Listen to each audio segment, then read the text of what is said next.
I've known Anthony almost my entire life. We grew up together, spent holidays and birthdays together, and yes, he was still invited to my girls' only parties.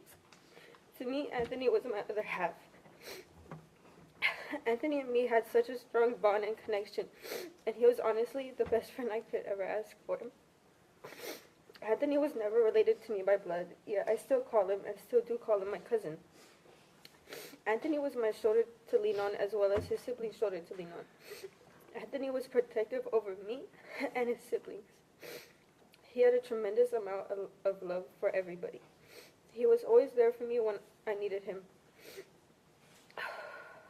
When our families drifted apart, he continued to come to our house. And me and Anthony would always play with each other. Me and Anthony were so close in age, we were always with each other. Now I find myself either playing with the younger kids at family events or just by myself. Now I'm missing my other half. That half of me will always be empty. Anthony was full of love. He was full of laughter and life. He was full of life. The life that Kareem and Heather took away from him. This isn't what Anthony deserved. All Anthony ever did was love and care for Heather and his siblings. And in a split second, Anthony was stabbed in the back. Being here, being in court, reading words that are in memory of Anthony is something I never wanted to do. It's something I never imagined that I'd be doing. Anthony was never a bad kid. Anthony would dress up as Spider-Man for Halloween while everybody else dressed up as vampires and witches. Anthony waited patiently to get a slice of cake at my birthday parties, even if it was a Justin Bieber cake. Anthony always played with me because I had no one else to play with. Why is Anthony gone? Why is it that when I want to speak to Anthony, I end up looking up to the sky? Why do I have to look back at photos and videos of Anthony when I want to see him? Anthony shouldn't be a memory. Anthony should be here.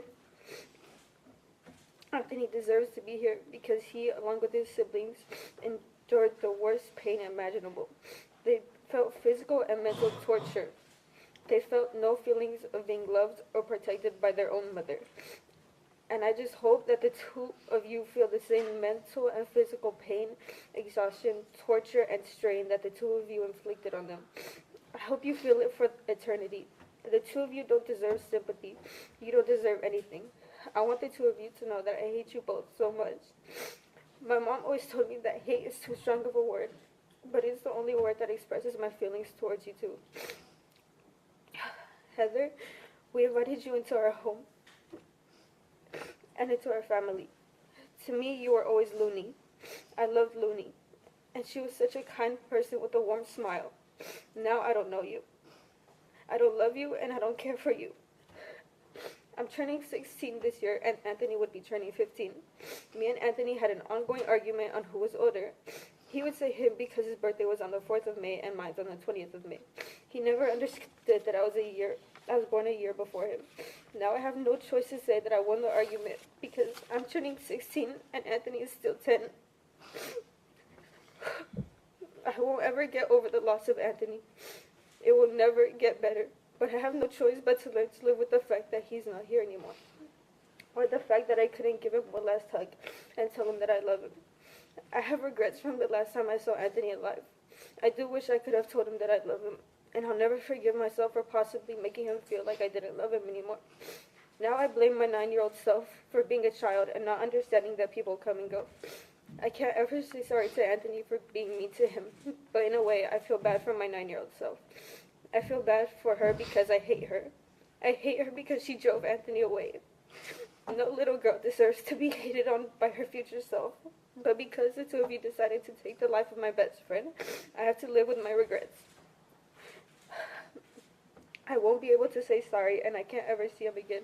And that's because the two of you chose to not love him and treat him like the human being he was. Thank you. Thank you.